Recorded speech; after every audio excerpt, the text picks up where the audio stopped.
Well, it was a winning night for Oppenheimer at this year's Academy Awards and lots of unforgettable moments. We are joined by our friend, movie critic, enthusiast, weekend anchor, and government reporter Craig Ellison with the best moments from Hollywood's biggest night. Hi, Craig. Hey, thanks for having me on. First time on the Mix. Morning Mix, I've been there, but now catching on to the Mix. Mix at 3, yeah, welcome. So, okay, first of all, I need to brag because how cool is to have a movie critic in-house?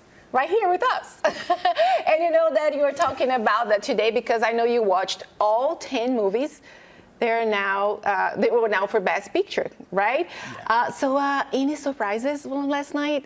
I mean, to that point, again, best key for Oscars night, watch all 10 Best Picture nominees. Right. It fills in the rest of those categories. But surprises, just on to Danya Bacchus's, package we just saw there, just the homage to Hollywood and people that actually love to watch the Oscars. There were so many movie references inside of the ceremony. You had all of the stuff with John Cena referencing the 70s streaker. You had Batman villains doing a presentation. Even inside of Ryan Gosling's performance, there was an homage to Marilyn Monroe's performance with those background dancers wearing the sashes. Sure. So it was really something for the movie fans and something that people could really appreciate. You had, especially for those acting categories, the past winners to come out and talk about the importance of those performances. So for me, there's always some sort of shtick or gimmick that goes with all these Oscars. And so to have the theme be for the movie lovers and the fans, that was the huge surprise for me.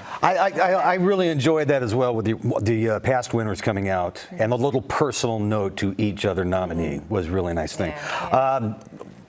Favorite moment? Favorite moment? Oh my gosh, when Emma Stone won for Best Actress. Everyone was going in expecting Lily Gladstone with the Scorsese movie of the year, Killers of the Flower Moon, to kind of win that category, being quite the trailblazer for Native Americans in that category. And she did put on an amazing performance. But when Emma Stone won, I myself was in shock, just like her. Just such an earned performance. If you've seen Poor Things, this is a very vulnerable performance. It's such a rated R movie, so you got to go in knowing that. But she put everything out on the line. You see her completely, in every sense, acting, performance, and the range there. So it was truly something that even people who were rooting for Lily Gladstone were just so amazed to get up and root for Emma winning this award. I do remember seeing there was a shot, and it was Emma, Lily, and Annette Bening, all three of them hugging each other. So, I mean, you just kind of feel that camaraderie out there. Oh, yeah. Yeah. And speaking of which, one of the biggest moments is the Oscars. The Oscars is when we see the actors and actors with the supporting role and leading roles. What did you think about the other winners? Because we already talked about Emma Stone.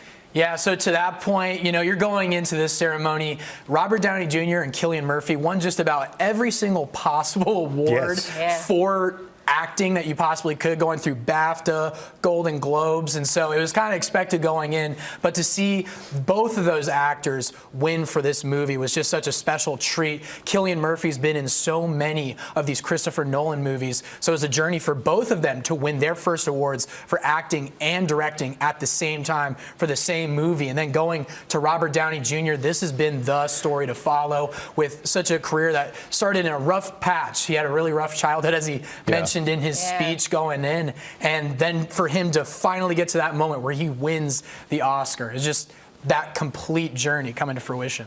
All right, so from movies to music now, let's talk about the performances. We had Andrea Bocelli and his son for the In Memoriam. You had Becky G, you had John Baptiste, Billie Eilish, of course, who won Best Song, but obviously it was Ryan Gosling that stole the show.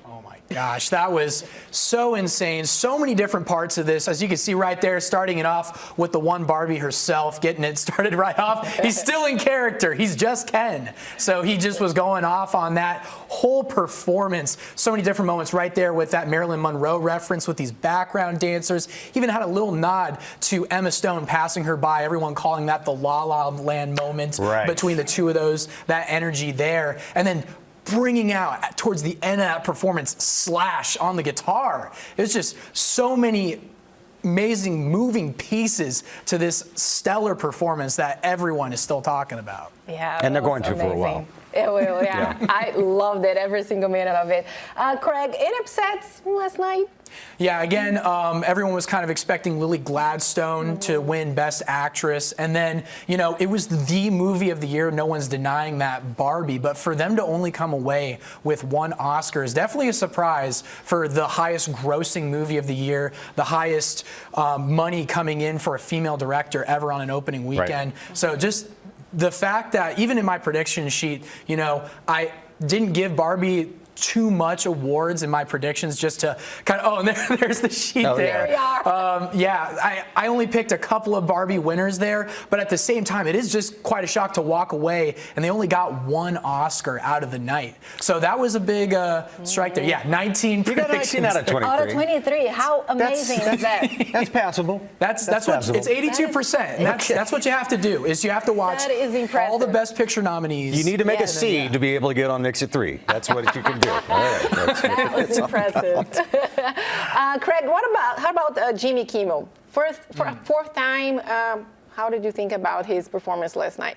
For anyone that's watched the Oscars year after year, any Oscars following the infamous 2017 Oscars where the wrong Best Picture winner was read off, gosh, yes. it's kind of exciting almost to see Jimmy Kimmel return after that Oscars because he knows that the shtick is, you know, we can't take this too seriously or else we're going to hurt ourselves in the end there. So for him to come back, he made a lot of references and took some jabs there in the beginning. I know people said the controversial moment was between him and Robert Downey Jr. where he made some jokes about his past and Robert was literally like, it's a little too on the nose and wrap it up towards those references.